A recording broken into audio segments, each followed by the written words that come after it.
Caraku menemukan diri.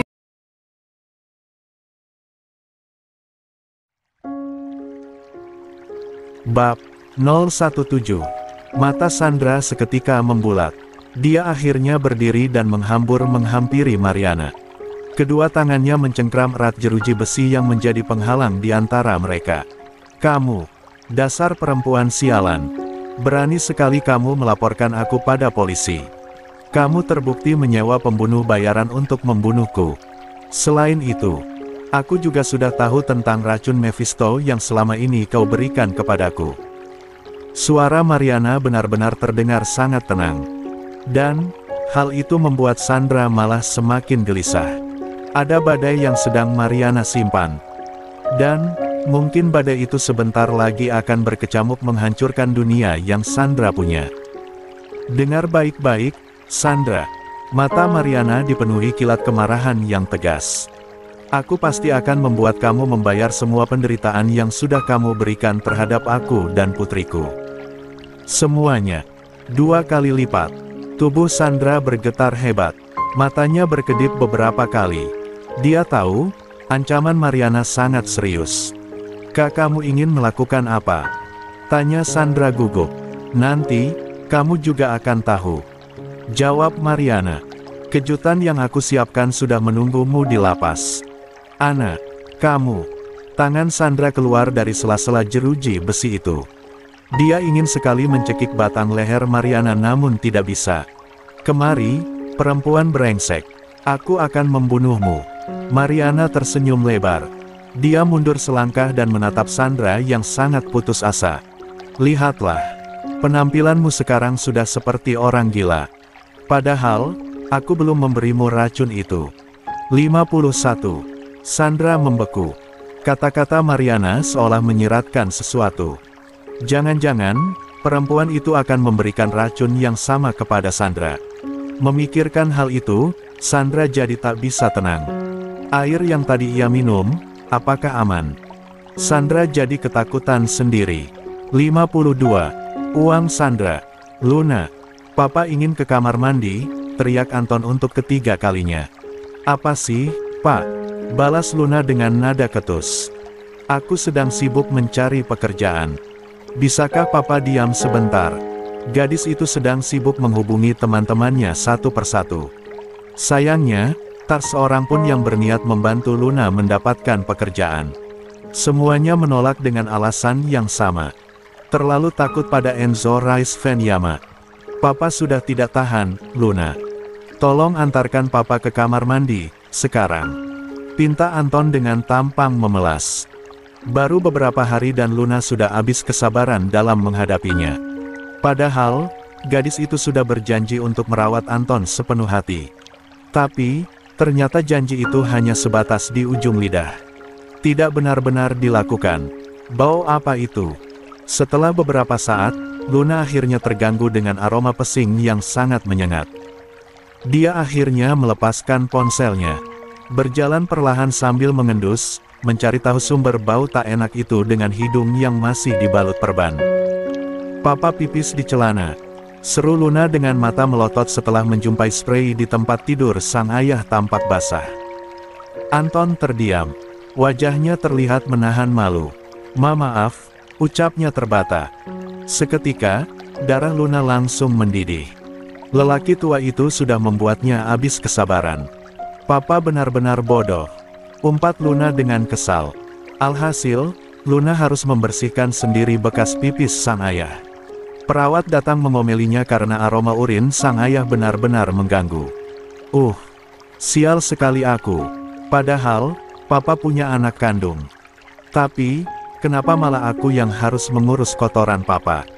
gerutu Luna sambil membersihkan tempat tidur pasien yang tadi dikencingi oleh sang ayah. Anton tertunduk diam. Di saat seperti ini, dia tiba-tiba merindukan Mariana dan juga Anjani. Keduanya mana pernah habis kesabaran saat mengurus Anton.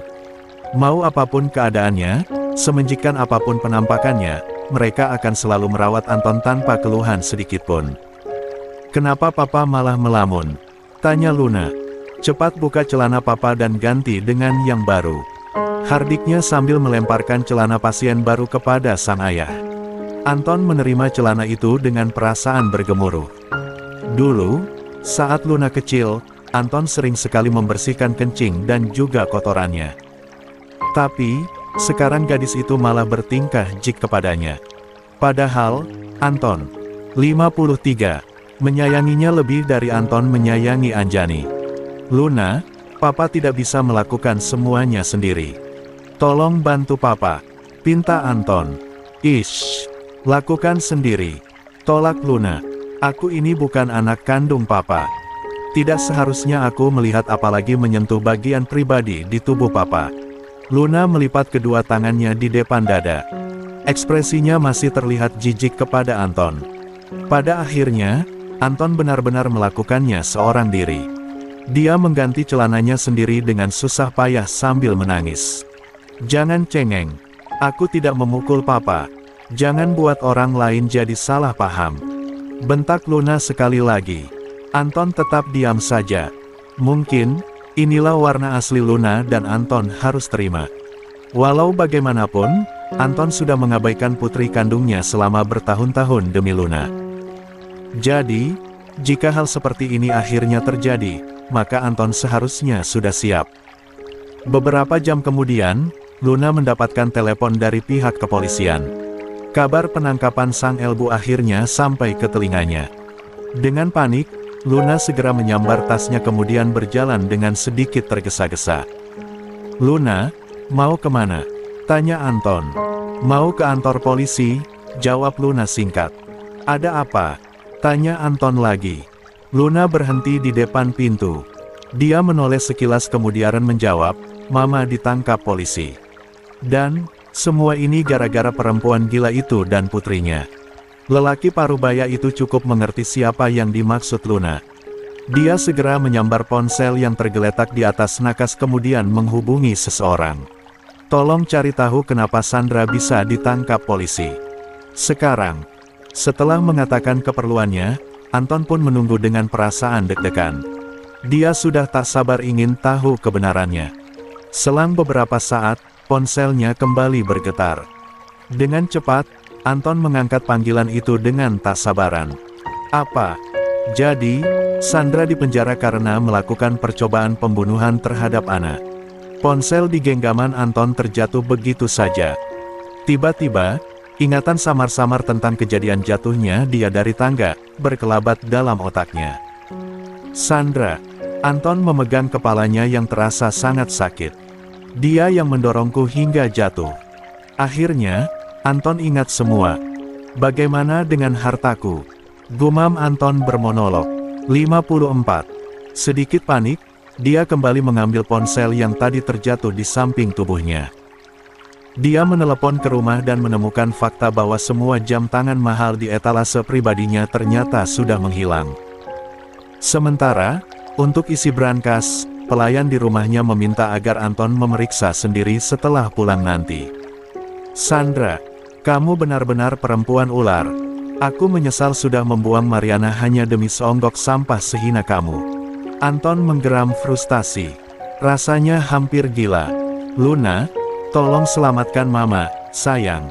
Mama tidak mau dipenjara.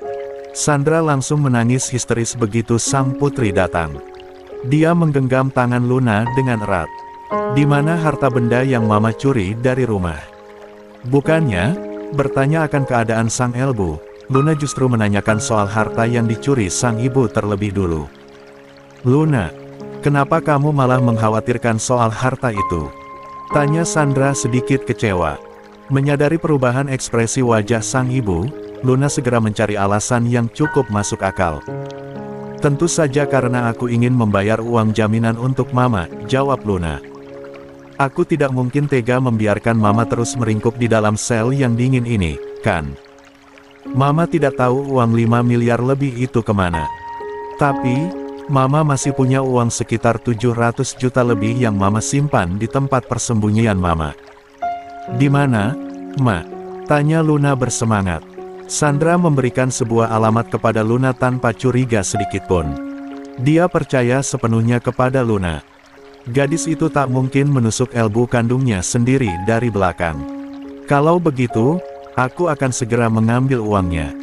Mama tunggu di sini dulu. Nanti, aku pasti kembali untuk mengeluarkan Mama dengan membayar uang jaminan. Sandra mengangguk sambil tersenyum lega. Untungnya, Luna cukup pintar dalam mencari solusi. Baiklah, Mama tunggu. Luna segera memesan taksi dan meminta sang supir untuk mengantarnya ke alamat yang diberikan oleh sang elbu. Tiba di sana, Luna tersenyum dengan lebar. Sebentar lagi, dia akan punya cukup uang untuk berfoya-foya lagi. Namun, kenyataan tak sesuai ekspektasi. Uang yang dikatakan sang elbu sama sekali tidak ada di rumah itu. Seseorang sudah mengambilnya lebih dulu. Di mana uangnya? Teriak Luna frustasi. Kenapa tidak ada? Siapa yang mengambilnya? 55. Seluruh sudut apartemen kecil itu sudah Luna obrak-abrik. Namun, apa yang dia cari masih belum dia temukan juga. Sial, siapa yang sudah mencuri uangku? Pekiknya sambil menggaruk-garuk rambutnya hingga berantakan seperti rambut singa. Di tempat lain, tepatnya di kediaman Kendra Shailendra, anak buah Enzo membawa sebuah koper besar dan juga tas jinjing berwarna hitam kemudian diletakkan di tengah-tengah orang yang sedang berkumpul. Ada Kendra tentu saja, Anjani, Mariana, dan juga Enzo. Tante Ana, ini adalah uang hasil Sandra menjual barang-barang berharga yang dia curi dari Tuan Anton, kata Enzo membuka pembicaraan. Mariana menatap koper dan tas jinjing itu dengan senyuman miris. Bahkan, jika uang itu dihamburkan di hadapannya pun, dia tak akan merasa puas. Nominal ini tak cukup untuk mengobati rasa sakit hatinya atas pengkhianatan Anton selama ini. Serahkan saja uang ini ke panti asuhan. Tidak usah kembalikan pada Anton, titah Mariana dengan nada dingin. Pekerjaanmu bagus juga, bocah. Kamu memang pantas jadi menantuku. Puji Kendra yang seketika membuat Enzo jadi tersenyum sumringah. 56. Ketakutan terbesar. Saya sudah mendengar semua yang kamu lakukan untuk Ana dan Anjani. Dan, untuk itu, saya benar-benar berterima kasih. Kendra dan Enzo duduk berdua di halaman belakang sambil menikmati teh hijau favorit Kendra. Keduanya sedang membahas sesuatu yang serius. Saya ikhlas melakukan semuanya, Tuan Kendra. Jadi, tidak perlu berterima kasih. Tapi, kamu sudah mengeluarkan uang yang tidak sedikit. Saya harus mengganti semuanya.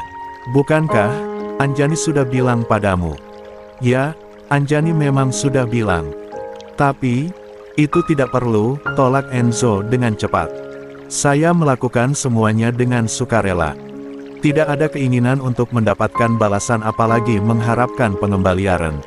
Kendra menatap Enzo sedikit lama. Pemuda ini memang benar-benar langka. Terus terang saja, Kendra semakin menyukainya. Jadi, satu-satunya yang kamu inginkan hanya Anjani, kan? Tanya Kendra. Wajah Enzo langsung memerah. La tersenyum dengan canggung. Lewat sorot matanya, jelas sekali jawabannya adalah iya. Kendra yang mengerti pun langsung mengangguk-anggukkan kepalanya. Dia tertawa. Sangat puas dengan calon menantu sempurna ini. Kalau begitu, kapan kamu akan melamar Anjani secara resmi? Tanya Kendra dengan ekspresi serius. Secepatnya, Tuan, jawab Enzo. Uncel. Panggil Uncel saja supaya terdengar makin akrab, koreksi Kendra sambil menepuk bahu Enzo. Baik, Uncel, angguk Enzo seraya tersenyum kaku. Huff, ternyata, berhadapan dengan calon mertua sangat menegangkan. Enzo baru pertama kali mengalaminya jadi benar-benar cemas. Ngomong-ngomong, secepatnya itu, kapan? Tanya Kendra. Dia mendesak secara halus.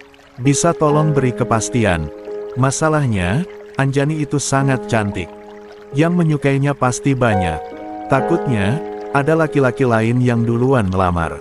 Laki-laki itu mau mati. Sahut Enzo tanpa sadar. Dia refleks mengucapkan kata-kata itu karena didorong kekesalan dari hati. Maaf, Uncel, ucap Enzo setelah akal sehatnya kembali. Ah, kau posesif juga, Ternyata, sahut Kendra sambil tertawa. Enzo terdiam cukup lama. Dia memang harus gerak cepat untuk melamar Anjani secara resmi. Bisa saja, 57. Kemungkinan yang disebutkan Kendra tadi benar-benar terjadi. Saya berencana untuk mengumumkan bahwa Anjani adalah bagian dari keluarga Shailendra secepatnya. Menurutmu, bagaimana? Kini, Kendra kembali mengganti topik. Saya setuju dengan rencana Uncel Kendra, jawab Enzo. Status Anjani sebagai bagian dari keluarga Shailendra, memang harus segera diumumkan. Sementara itu, Luna akhirnya kembali untuk menemui sang ibu di kantor polisi. Wajahnya terlihat sangat lelah dan putus asa. Ada kemarahan yang terpancar di sepasang bola matanya yang hitam. Bagaimana? Apa kamu sudah membayar uang jaminan untuk membebaskan Mama? Tanya Sandra tak sabaran. Mau bayar pakai apa, Ma? Uangnya tidak ada, Ma, sahut Luna. Apa maksud kamu dengan tidak ada? Tidak ada ya tidak ada. Apa Mama tidak bisa mengerti bahasa Indonesia? Seluruh tubuh Sandra langsung bergetar hebat. Jantungnya terasa sangat sakit. Kepalanya seperti hampir meledak. Tungkainya tak sanggup menopang berat tubuhnya lagi. Perempuan itu akhirnya jatuh merosot ke lantai.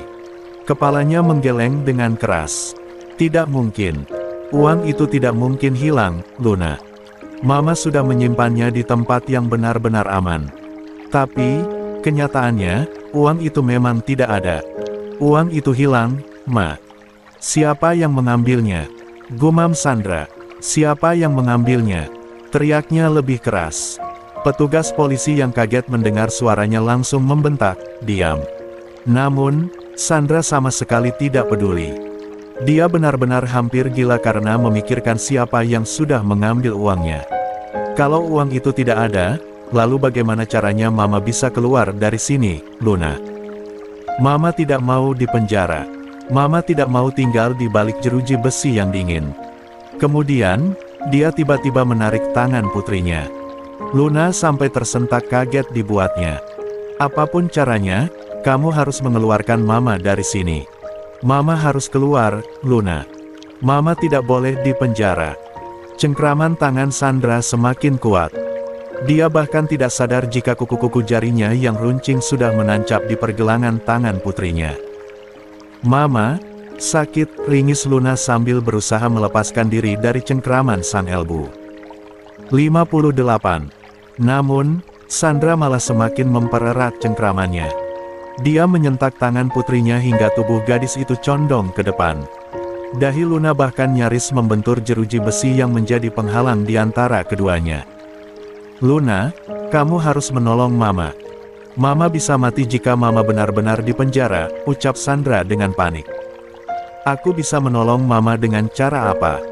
Tanya Luna yang sedikit ngeri melihat ekspresi wajah ibunya. Bukankah seluruh harta Papa sudah Mama bawa kabur semua? Mama tidak mau tahu. Sergah Sandra. Pokoknya, Mama harus keluar. Mama tidak boleh tinggal lebih lama di neraka ini, Luna. Mama bisa mati. Kakak kandung perempuan Jeet Lang itu tidak akan membiarkan Mama hidup tenang. Air mata Sandra mulai menetes deras. Hawa ketakutan perlahan mulai merasuk ke dalam raganya. Dari ujung kaki hingga ujung rambut, Sandra belum pernah merasakan ketakutan sebesar ini seumur hidupnya. Siapa yang Mama maksud? Tanya Luna. Saat ini, dia juga semakin takut dengan ekspresi wajah sang elbu. Pokoknya, kamu harus menolong Mama. Cari uang dengan cara apapun sebelum kasus Mama naik ke pengadilan. Kalau tidak, Mama bisa mati, Luna. Kamu mengerti? Ma mati. Apa seserius ini? Luna sama sekali tidak mengerti sedikit pun tentang ucapan sang ibu. Namun, dari ekspresi wajah perempuan yang sudah melahirkannya itu, Luna tahu bahwa sang elbu benar-benar sedang ketakutan. 59. Ide jadi pengemis. Dari mana saja, kamu? Luna langsung memutar bola matanya dengan malas saat baru saja membuka pintu dan omelan dari Anton lah yang menyambutnya. Menjenguk Mama di kantor polisi. Kan, sebelum pergi, aku sudah bilang. Luna melemparkan tasnya ke sembarang arah. Bokongnya ia dudukkan pada kursi besi yang ada di samping berangkar sang ayah. "Papa sudah ingat semuanya," ucap Anton dengan nada menahan amarah. "Mama kamu yang sudah mendorong papa sampai papa terjatuh dari tangga." Fokus Luna kini tertuju kepada sang ayah. Dia tak menyangka jika sang ayah akan ingat tentang kejadian itu secepat ini. Maksud papa? Apa?" Wajah Anton tampak merah padam. Dia sudah ingat segalanya. Termasuk tentang pencurian yang wanita simpanannya itu lakukan. "Mama kamu sudah mencuri hartaku," geram Anton sambil mengepalkan telapak tangannya. "Papa tidak terima, Luna. Papa harus membuat perhitungan dengan perempuan sialan itu." Sorot mata Luna seketika menggelap. Hari ini, dia sudah sangat stres karena hilangnya uang yang disimpan oleh sang ibu. Dan, sekarang Anton sepertinya juga ingin menambah daftar panjang masalah di dalam otak Luna. "Lakukan saja kalau papa mau hidup sendiri," ancam Luna. "Jika papa berani melaporkan mama, maka aku bersumpah akan meninggalkan papa sendirian." "Kamu membela mama kamu?" tanya Anton seolah tak percaya. "Ya, tentu saja," angguk Luna. "Kalau bukan membela mama, lalu aku harus membela siapa? Papa." "Hah?" Luna tertawa sinis. Anton terdiam sejenak. Memang, air selamanya akan kalah kental oleh darah. Luna yang sudah dia besarkan sejak kecil pun, masih saja lebih membela sang Elbu dibanding dirinya. Padahal, yang selama ini selalu memanjakan Luna dengan limpahan kasih sayang dan materi adalah dirinya. Bukan ibu kandung gadis itu. "Ternyata, kamu sama beet ngesatnya dengan mama kamu, Luna," desis Anton dengan mata memerah. "Terus, papa mau apa?" "Hah?" balas Luna. "Papa ingin mengusirku," tantang gadis itu. "Memangnya, papa berani hidup sendiri? Papa bisa pergi mencari Anjani." "Anjani? 60. Luna tertawa dengan suara keras. Sudut matanya tampak berair saking kerasnya dia tertawa. "Apa papa pikir, Anjani masih mau menerima papa setelah semua yang papa lakukan padanya? Papa jangan lupa, selama belasan tahun, papa sudah menelantarkan Anjani." Amarah Anton semakin membuncah. Namun, dia tak bisa berbuat apa-apa. Keterbatasan pada anggota tubuhnya membuat dia benar-benar tak berdaya. Terlebih lagi, apa yang Luna katakan memang benar. Dia sudah menelantarkan Anjani begitu lama. Menyakitinya berkali-kali, mengecewakannya, bahkan menyiksanya. Dan, setelah semua kenangan buruk yang Anton torehkan dalam hidup Anjani, mana mungkin putri kandungnya itu masih bersedia menerimanya. "Kenapa diam?" tanya Luna. "Baru sadar, jika papa sudah tidak memiliki siapa-siapa lagi selain aku dan mama." Pria tua itu tampak membuang muka. Dia tak bisa menyangkal sedikitpun. Saat ini, yang tersisa di sisinya hanya Luna seorang. Dan, jika Luna ikut pergi, maka Anton akan bersama siapa? Bukankah, sekarang dia sudah lumpuh? Siapa yang akan merawatnya hingga sembuh? "Pak, aku dan mama akan selalu berada di sisi papa. Apapun yang terjadi, kami tidak akan pernah meninggalkan papa." Gadis itu mengelus pundak Anton dengan lembut. Ini saatnya, dia mencoba mempengaruhi sang ayah agar bisa membantunya untuk membebaskan sang Elbu. "Papa percaya pada kami, kan?" lanjut Luna. Masih hening. Anton masih tak mengucapkan apa-apa. "Papa sekarang sudah lumpuh. Tanpa bantuan dari orang lain, papa mana mungkin bisa melakukan aktivitas sehari-hari. Bahkan, sekarang, ingin kencing saja, papa harus mendapatkan bantuan dari orang lain, kan?" Kata-kata Luna memang ada benarnya. Semua aktivitas yang ingin dilakukan oleh Anton sekarang, harus ada orang lain yang mendampingi dan juga membantu. Tanpa orang lain, Anton tak ubahnya bayi besar yang hanya bisa berdiam diri di atas tempat tidur. "Papa," mama katanya menyesal karena sudah mencuri barang-barang berharga milik papa. Tapi, semua itu dilakukan mama karena terpaksa. Mantan istri papa yang gila itu, terus saja meneror mama. Dia bahkan mengirimkan pembunuh bayaran untuk melenyapkan nyawa Mama. Itu sebabnya, Mama terpaksa mencuri karena ingin kabur ke luar negeri karena terlalu takut. Akting Luna perlahan dimulai. Tetes air mata mulai jatuh satu persatu. Semakin lama, semakin deras. Papa tahu tidak, kenapa Mama bisa dipenjara? Tanya Luna sambil mengusap air mata Nia. Itu karena perempuan gila itu yang sengaja memfitnah Mama. Dia bilang, Mama sudah mencuri barang berharganya. Padahal, itu tidak benar sama sekali. Sekarang, Mama sendirian meringkuk di dalam sel yang dingin. Mama terus memanggil nama Papa. Katanya, Mama, 61, paling mencintai Papa di dunia ini. Jika dia mencintaiku, tak mungkin dia tega berkhianat di belakangku, serga Anton dengan emosi. Saat itu, Mama hanya sedang mabuk. Makanya, Mama bisa melahirkan aku dari benih lelaki rendahan itu. Padahal, andai bisa memilih, aku ingin terlahir sebagai anak kandung Papa. Aku tidak ingin menjadi anak dari orang lain, Pak. Tangis Luna semakin bertambah keras. Dia bahkan dengan sengaja memeluk Anton dengan erat.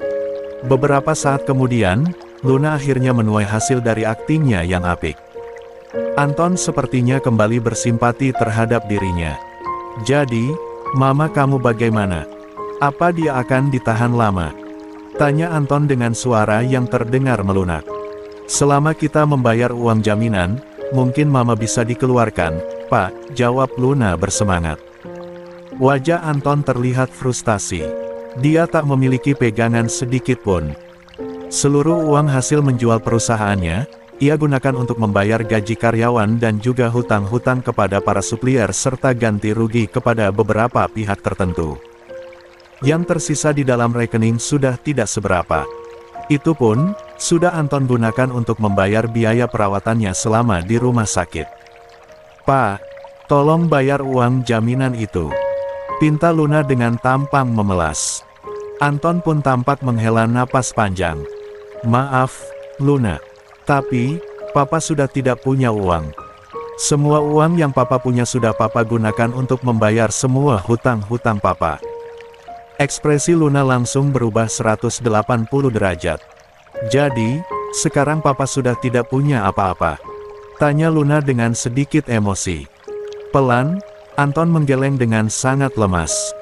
Iya, semuanya sudah habis, Luna. Bagaimana dengan rumah kita? Bagaimana kalau kita menjualnya saja? Usul Luna. Tidak bisa, geleng Anton. Kenapa tidak bisa? Karena sertifikatnya tidak ada pada Papa.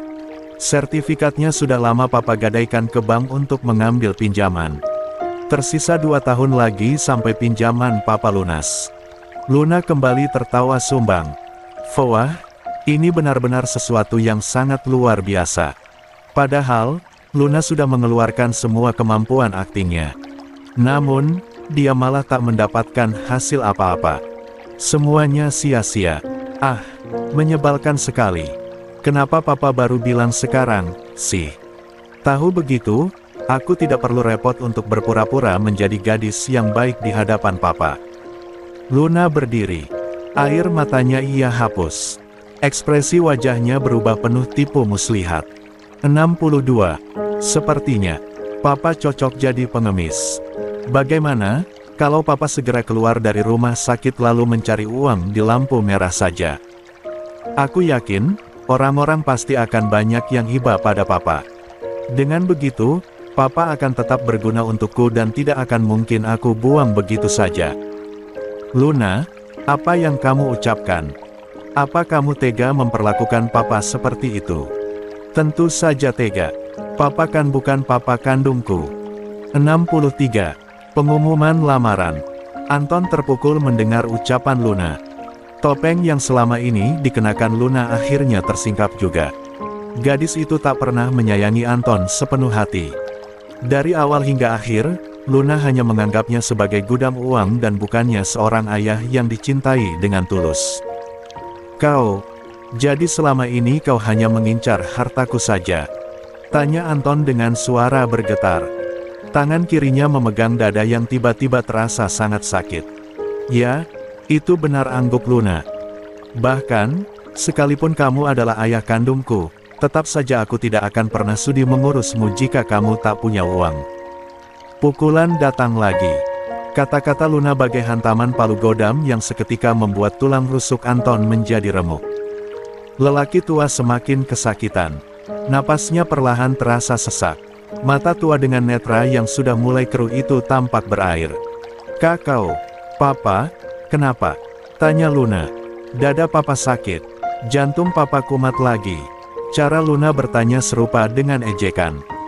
Dia hanya tersenyum saat melihat pria tua itu akhirnya terkapar dengan napas megap-megap seperti ikan yang keluar dari air.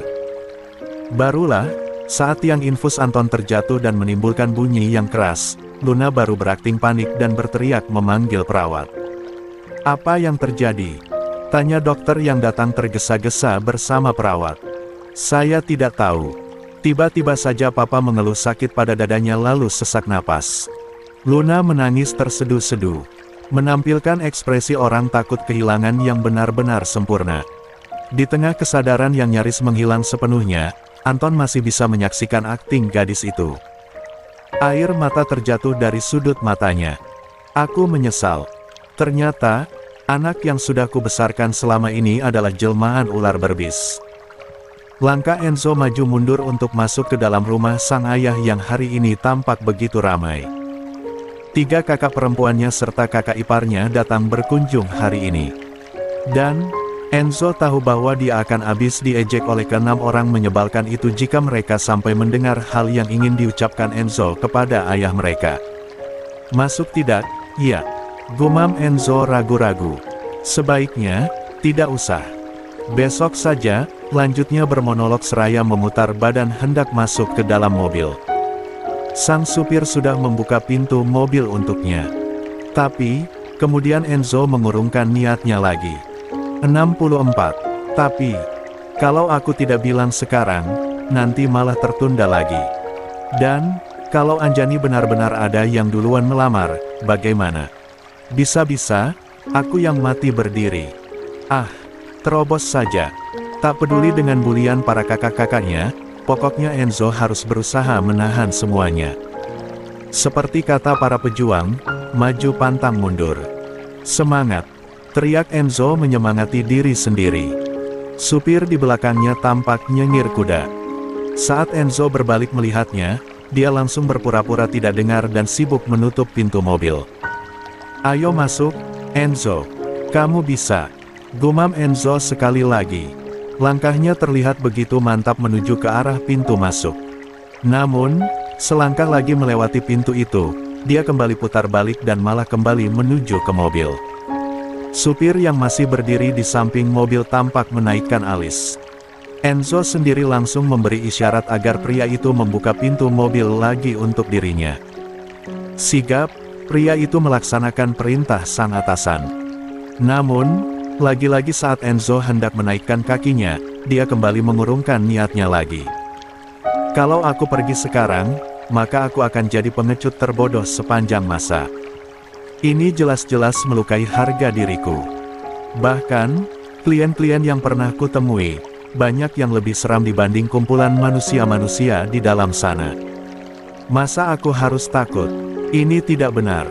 Enzo tidak boleh lari. Ah, aku harus masuk." Enzo putar balik lagi menuju ke arah rumah. Mau tak mau, sang supir kembali menutup pintu mobil. Namun, belum beberapa detik, Enzo berputar hendak masuk ke mobil lagi. Dan, sang supir buru-buru membuka pintu lagi. Ini mau sampai kapan begini terus? "Tuan Enzo, kenapa sih? Sengaja mengiji kecekatanku atau bagaimana? Jangan-jangan dia ingin memecatku, makanya sengaja cari-cari masalah. Dia ingin menguji sampai di mana batas kesabaranku dalam menghadapinya," gumam si supir dalam hati. Sepertinya, pria itu sudah mulai negatif thinking. Dan, semua gara-gara sikap Enzo. "Om," tegur Anuska.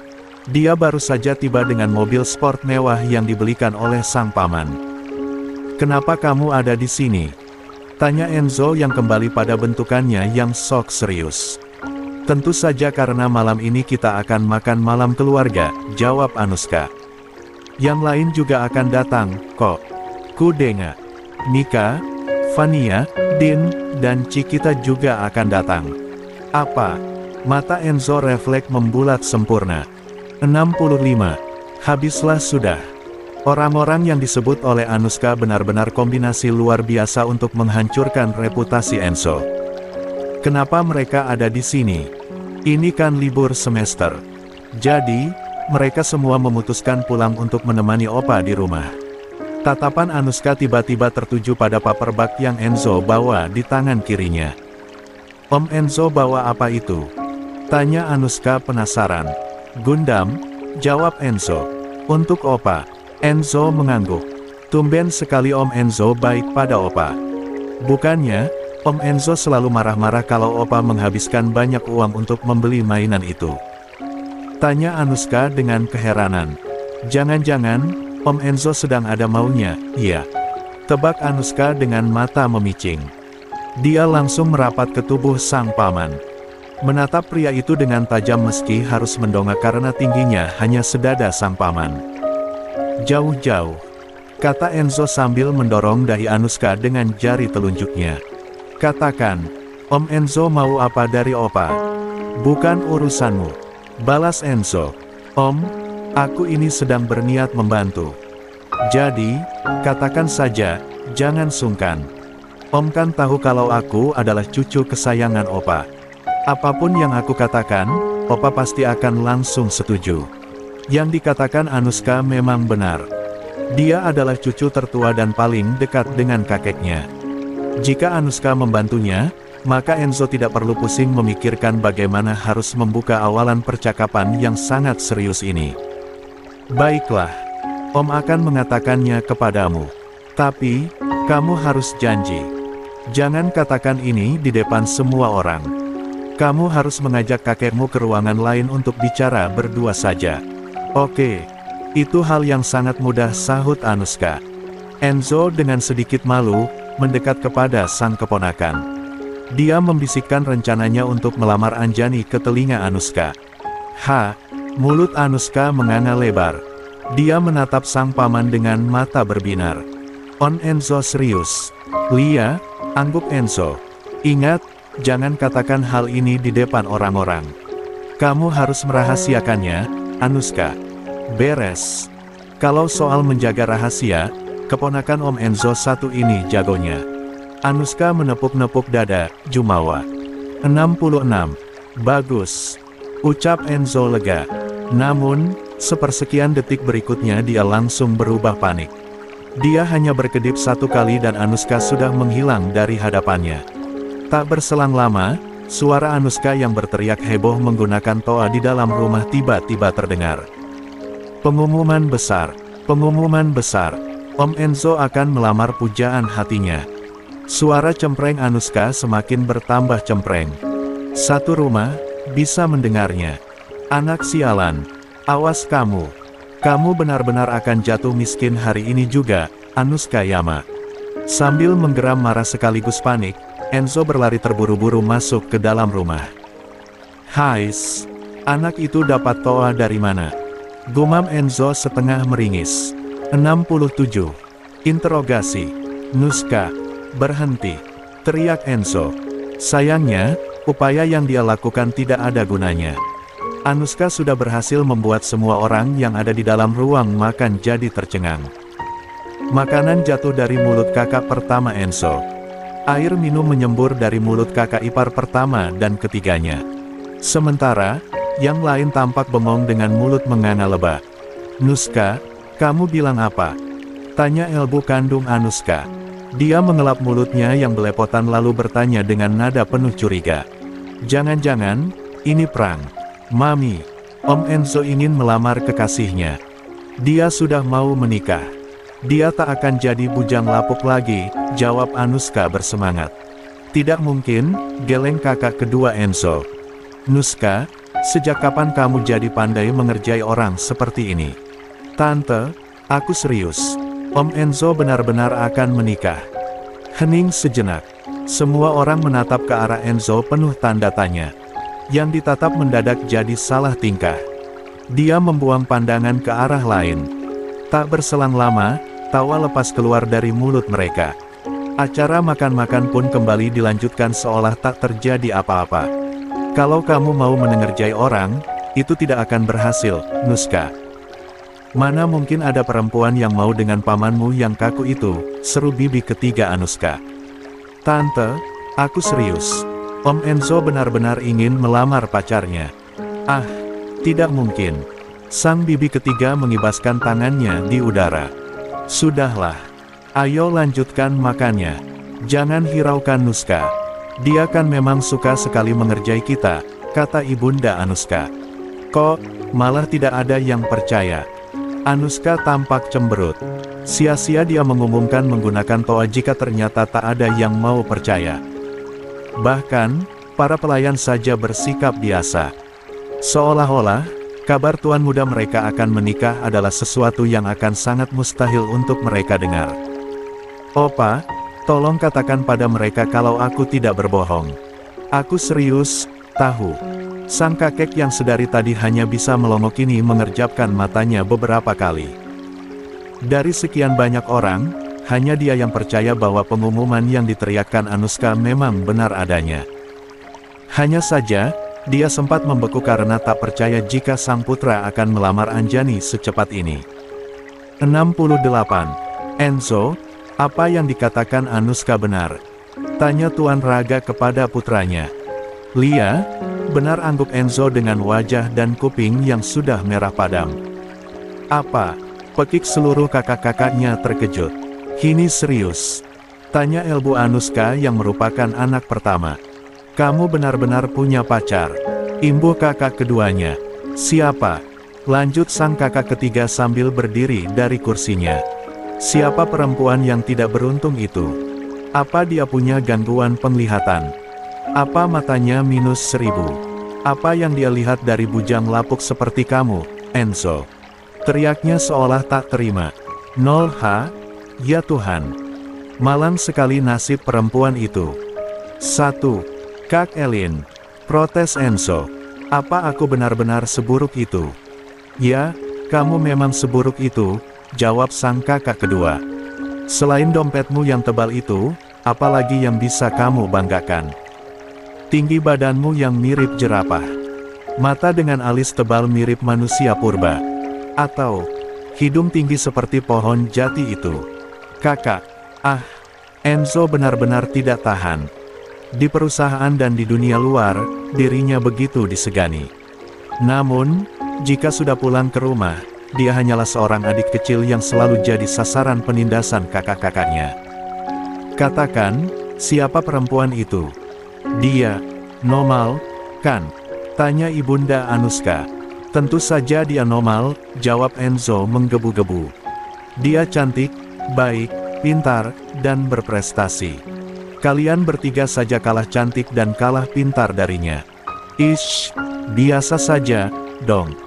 Tidak usah ngegas begitu. Sahut sang kakak kedua dengan bibir mencebik. Nuska, apa itu benar? Tanya Elbunda Anuska kepada putrinya. Mami, kalah cantik dari perempuan yang tidak memiliki mata yang bagus itu. Anjani memang cantik sekali, Mami. Wajar, jika Om Enzo tergila-gila, jawab Anuska dengan bangga. Sang Elbu seketika berdecak kesal. Dia mengaduk-aduk makanan di atas piringnya dengan bibir mengerucut. Jadi, kapan kamu akan melamar Anjani? Tanya sang ayah dengan antusias. Pria tua itu tergopoh-gopoh berdiri dari kursinya. Kepala pelayan yang berdiri di sampingnya dengan cepat memberikan tongkat kepadanya. Ayo, kita bicara di ruang keluarga saja. Masalah begini harus diobrolkan dengan serius.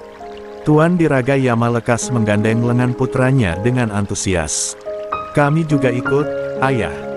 Keenam orang itu juga ikut mengekor. Kini, hal yang ingin diobrolkan Enzo secara rahasia malah jadi konsumsi seluruh keluarga. Bahkan, para pelayan juga ikut-ikutan ingin tahu. 69. Beberapa dengan sengaja berpura-pura mengerjakan sesuatu di ruang keluarga. Beberapa lagi, berusaha mengintip dengan sembunyi-sembunyi padahal tetap saja bisa terlihat dengan jelas. Firasatku jadi tak enak, gumam Enzo seraya memijit ujung pelipisnya. Pertama-tama, kamu harus menceritakan dulu soal latar belakang perempuan itu. Walaupun matanya kurang, tapi setidaknya latar belakang keluarganya haruslah bagus. Kakak pertamanya, Ella, langsung membuka percakapan dengan serius. Walaupun suka membuat sang adik jadi kesal, tapi dalam masalah jodoh, semua harus dibicarakan secara serius. Namanya Anjani, dia perempuan yang pernah menikah tapi sudah bercerai.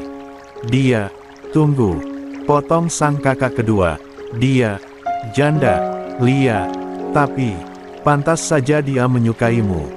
Ternyata, karena dia perempuan yang sudah pernah menikah. Kalau begitu, kakak keduamu ini tidak setuju. Tante Erin, walaupun Anjani seorang janda, tapi dia masih perawan, kok. Dia belum pernah disentuh oleh mantan suaminya. Ditambah lagi, Anjani bercerai karena suaminya yang berselingkuh. Semua ini bukan salahnya. Sebagai seorang sahabat, Anuska harus tampil sebagai pembela untuk Anjani. Dia tidak mau para bibi dan pamannya jadi salah paham terhadap karakter Anjani. Anjani, benar-benar masih perawan? Tanya Enzo antusias. Lia angguk Anuska. Kenapa? Om Enzo baru tahu. Enzo langsung tersenyum lebar. Jadi, kalau dia menikah dengan Anjani, maka dia tetap akan jadi yang pertama. Ah, memikirkannya saja sudah membuat kembang api seperti meledak-ledak di dalam hati Enzo. Lalu, bagaimana dengan kepribadiannya? Tanya sang kakak ketiga. Dia sangat baik dan lembut. Aku bisa jamin, jawab Anuska dengan wajah bersungguh-sungguh. Baik dan lembut, ya. Celetuk suami kakak kedua Enzo. Pantas saja, dia mau berpacaran dengan Enzo. Pasti, dia hanya kasihan karena melihat Enzo yang hampir kadaluarsa. 3. Buahaha. Ketiga kakak ipar Enzo kompak tertawa. Kalian berani menghina putraku, bentak sang ayah mertua. Dan, ketiga pria itu langsung terdiam sambil mengatupkan bibir mereka. Lalu, latar belakang keluarganya, apakah cukup kuat? Dia putri dari keluarga mana? Apa perusahaan keluarganya termasuk dalam 50 besar perusahaan terbesar di negara ini? Rumor-rumor jahat pasti akan beredar jika kalian benar-benar jadi menikah. Makanya, latar belakang dan sumber. 70. Daya yang dia punya juga harus kuat. Itu sebabnya, jika perusahaan keluarganya tidak termasuk dalam 50 besar, maka kita akan sangat kerepotan. Kakak pasti akan jadi orang yang paling lelah dalam mengurus masalah ini, tukas sang kakak pertama sambil menghela napas panjang. Tenang saja. Kalian semua tidak akan kerepotan, ucap Enzo dengan pasti. Oh, ya, sahut sang kakak pertama terdengar tidak percaya. Keluarga Shailendra tidak akan pernah membiarkan rumor jahat mempermalukan salah satu putri mereka. Keluarga Shailendra, pekik semua orang secara bersamaan. Bahkan, ayahnya pun tidak menyangka akan hal ini. Ya, angguk Enzo. Anjani adalah salah satu pewaris dari keluarga Shailendra. Dia putri dari adik kandung Tuan Kendra Shailendra, Mariana Shailendra. Cih, kamu pikir, kami akan langsung setuju kalau kamu bilang dia dari keluarga Shailendra? Memangnya, keluarga Yama tidak cukup kaya sampai-sampai bisa langsung luluh pada keluarga Shailendra itu? Cebik sang kakak pertama. Mami, panggil Anuska dengan tatapan protes. Wanita dengan baju hitam itu langsung mencebik. Kemudian, dia tersenyum manis kepada sang adik. Jadi, kapan kita harus ke sana untuk melamar? Hah? Enzo dan Anuska tampak keheranan. Bukannya, tadi manusia satu ini tidak setuju. Sayang, tolong antarkan aku ke butik. Aku harus membuat baju yareng istimewa untuk acara lamaran adik bungsuku, kata Bunda Anuska kepada sang suami. Mami, Nuska mau ikut Mami. Ayo, sayang.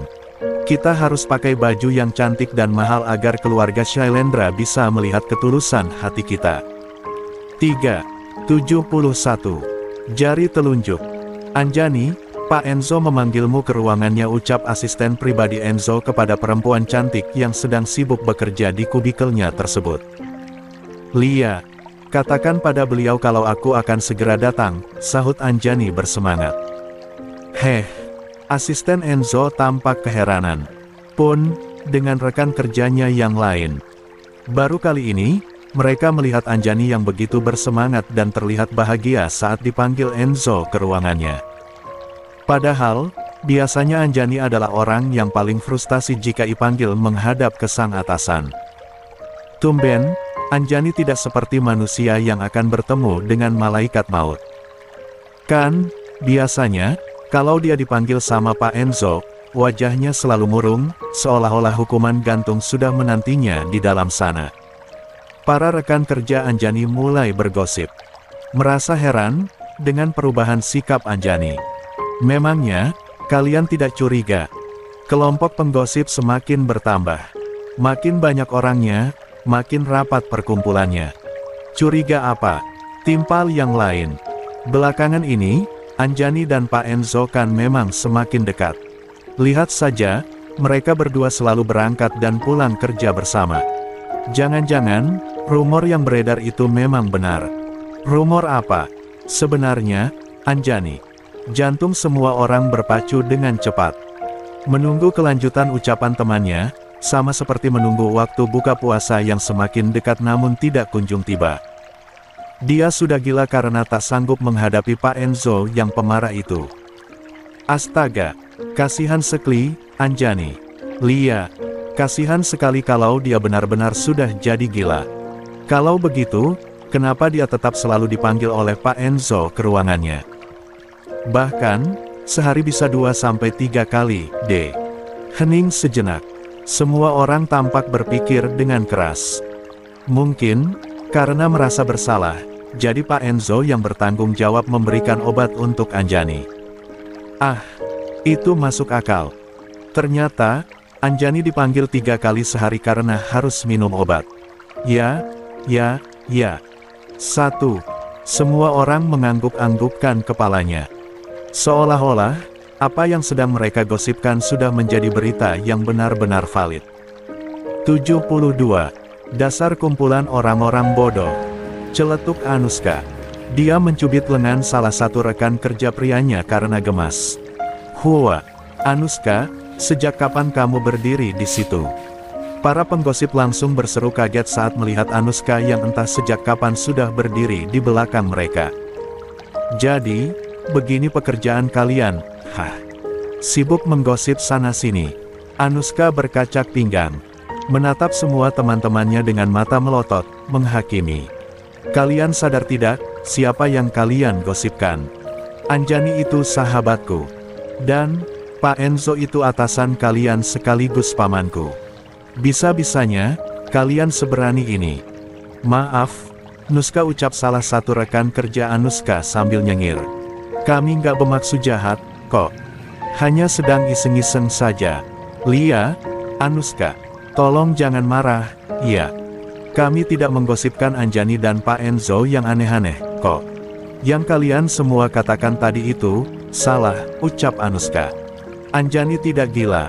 Dia baik-baik saja. Baiklah, sahut yang lain. Kalau begitu, kami akan lanjut kerja lagi. Kami janji, kami tidak akan bergosip yang tidak-tidak lagi mengenai Anjani dan Pak Enzo. Mereka semua hendak bubar. Namun, Anuska menahan mereka dengan segera. Tunggu dulu. Cegah Anuska. Yang kalian gosipkan memang salah besar. Dan, aku tahu alasan sebenarnya kenapa Anjani tidak lagi tertekan jika diminta Pak Enzo ke ruangannya. Apa itu? Karena ini gosip eksklusif dan berasal dari sumber yang sangat terpercaya, maka harus ada tarifnya. Tarif 200.000 per orang, jawab Anuska. Bagaimana?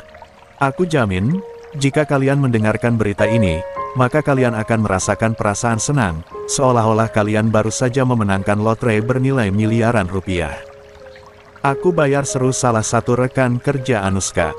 Aku juga, sahut yang lain. Aku juga mau. Dan, hanya dalam waktu kurang dari 1 menit, Anuska berhasil mengumpulkan uang sebesar 1.200.000 di tangannya. Hehehehehe.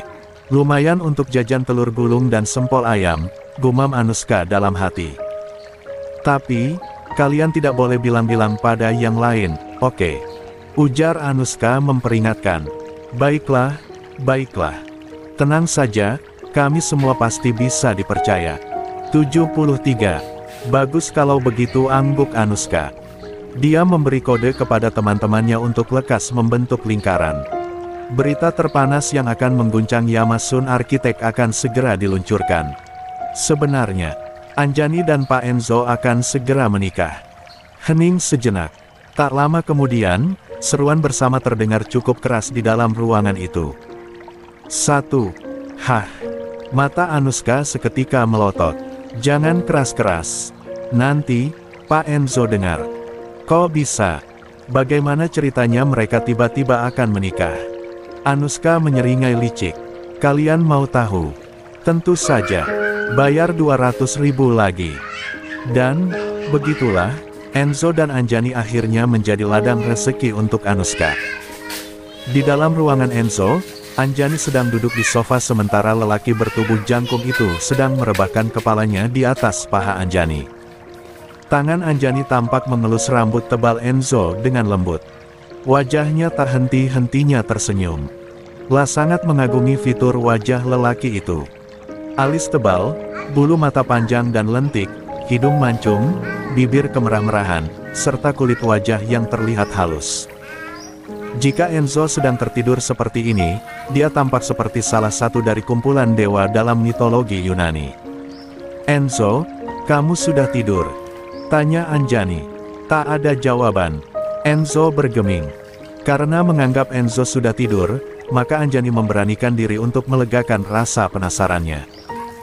Dia ingin tahu, bagaimana rasanya menyentuh kulit wajah pria itu, bagaimana rasanya menyentuh hidungnya, kelopak matanya, garis alisnya. Maka dari itu, pelan-pelan, dia mengulurkan jari telunjuknya. Dia mulai menyentuh alis Enzo kemudian pindah ke hidung, lalu ke pipi. Tampan sekali, gumam Anjani seraya senyum-senyum sendiri. Debaran dalam dadanya mulai tak beraturan. Entah kenapa, Anjani merasa sangat senang sekali. Kalau anak kami nanti mewarisi wajahnya, pasti mereka akan jadi anak yang sangat cantik dan juga tampan, lanjut Anjani. Dia menutup mulutnya, berusaha menahan euforia yang hampir meledakkan hatinya. Astaga, aku sedang memikirkan apa, sih? 74. Lah menepuk-nepuk pipinya. Sepertinya, Anjani memang sudah gila. Kira-kira, kalau aku sentuh bibirnya, apa Enzo akan terbangun? Jari telunjuk Anjani kembali terulur. Dia ingin sekali menyentuh bibir pria itu. Namun, sepersekian detik berikutnya, dia langsung mengurungkan niatnya dan malah memukul telunjuk kanannya itu. Kamu sedang apa, sih? Kenapa mendadak mesum begini? Masa ambil kesempatan saat orang tertidur? Dasar curang. Anjani mengomeli jari telunjuknya sendiri. Tiba-tiba, sepasang mata pria itu terbuka. Anjani langsung kaget dibuatnya. Sayang, siapa yang mesum? Tanya Enzo. Glek, bagaimana ini? Apa yang harus Anjani jawab? Hini. Jari telunjukku, jawab Anjani jujur tanpa sadar. Sesaat kemudian, dia menyadari kebodohannya dan langsung memukul mulutnya sendiri. Sementara, Enzo yang melihat tingkah sang kekasih hanya tersenyum kecil. Jari telunjukmu memangnya mesum kenapa? Anjani menggeleng. Tak mungkin dia menjawab jujur lagi. Enzo akhirnya memutuskan untuk bangun. Dia menatap Anjani sambil tersenyum kecil. Tidak mau menjawab, HN. Kembali, Anjani menggeleng seraya tersenyum kaku. Ingin melakukan hal seperti ini? Tanya Enzo seraya menarik tangan Anjani dan meletakkan telunjuk wanita itu ke atas bibirnya. Enzo menggerakkan telunjuk Anjani ke kiri dan ke kanan. Membiarkan jari wanita itu menelusuri setiap inci garis bibirnya. Enzo, panggil Anjani dengan perasaan gugup. Pria itu tak mengatakan sepatah kata pun. Tiba-tiba saja, dia mencium bibir Anjani dengan penuh kelembutan. Kaki Anjani langsung lemas. Pria ini benar-benar pandai membuatnya jadi tak berdaya. Oh amin my god. Pintu ruangan terbuka. Anuska masuk bersama asisten pribadi Enzo. Detik itu juga, Enzo dan Anjani langsung menoleh bersamaan dan terperanjat kaget saat melihat keberadaan dua manusia itu. Anjani refleks mendorong dada Enzo. Alhasil, pria itu sampai terjungkal ke belakang. Jangan tanya bagaimana kesalnya Enzo saat ini. Sambil mengembuskan napas kasar, dia melepas kedua sepatunya. 75. Lalu berdiri sambil menatap dua orang itu dengan mata melotot. Anuska, sudah berapa kali kamu mengganggu kebahagiaanku? Hah? Tanyanya kepada sang keponakan. Aku. Kau juga. Kau juga ingin mati bersama Anuska, ya? Tanyanya kepada sang asisten. Pria itu langsung meringis. Dia benar-benar tidak tahu apa-apa. Anuska yang memaksanya untuk menemani gadis itu masuk ke ruangan Enzo. Buff. Enzo melempar satu sepatunya dan langsung mendarat di kepala sang asisten. Seketika, pria itu langsung jatuh berlutut di atas lantai sambil memegang kepalanya. Anuska yang melihat itu pun langsung berlari tunggang langgang. Berhenti kau. Berhenti, Anuska. Teriak Enzo. Dia masih memegang sebelah sepatunya lagi. Kesabaranku benar-benar sudah habis gara-gara kau, anak nakal. Hua, tolong. Ada buaya mengamuk. Anuska ikut berteriak. Buaya? Mana buayarnya? Akhirnya, satu kantor jadi heboh. Lari semuanya. Ada buaya yang masuk ke dalam kantor kita. 76 detik-detik. Hari ini, tolong jangan buat aku malu. Aku benar-benar ingin acara lamaranku berjalan dengan lancar, ucap Enzo memohon kepada seluruh anggota keluarga yang menyempatkan hadir untuk menemaninya ke kediaman Kendra Shailendra untuk melamar Anjani. Cek, kami ini juga tahu aturan. Mana mungkin kami mempemalukan nama baik keluarga Yama, sahut kakak kedua dengan bibir mencebik. Terutama kamu, Anuska. Telunjuk Enzo mengacung ke arah sang keponakan tertua. Yang ditunjuk tampak agak kaget. Dia refleks ikut menunjuk dirinya sendiri. Aku. Memangnya, aku kenapa? Jangan buat ulah seperti di kantor kemarin lagi. Aku mohon. Pinta Enzo putus asa sambil menyatukan kedua telapak tangannya di depan dada. Anuska nyengir sambil mengusap tengkuknya. Kemarin, dia benar-benar membuat kehebohan besar di kantor. Bahkan, petugas pemadam kebakaran sampai turun tangan karena isu adanya buaya yang berkeliaran di dalam gedung perkantoran Yamasun Architect. Keadaan baru mereda saat pemadam kebakaran sudah menyisir seluruh area gedung dan memastikan bahwa gedung tersebut benar-benar aman. Tak ada satu binatang berbahaya pun yang ditemukan. Sementara, si biang keributan hanya tertawa cengengesan lalu bilang kalau sebenarnya dia hanya salah lihat. Dan, Enzo. Pria itu mengurung diri di dalam ruangannya dan baru keluar saat tim pemadam kebakaran sudah pergi serta seluruh karyawan diminta untuk pulang lebih awal. 1. Hehehehe. Om Enzo tenang saja. Kemarin itu, aku hanya refleks berteriak karena Om Enzo ingin melempariku dengan sepatu. Kamu ingin melempari putriku dengan sepatu, Enzo. Kakak pertama berdiri dengan suara melengking, keberatan. Putri kakak duluan yang berulah, sahut Enzo membela diri. Kamu mau cari mati, ya? Sahut sang kakak pertama sambil menggulung lengan bajunya. Dia yang salah. Wajar, jika aku memarahinya, tukas Enzo membela diri. Memangnya, putriku salah apa? Hah? Kenapa kamu harus melemparinya dengan sepatu?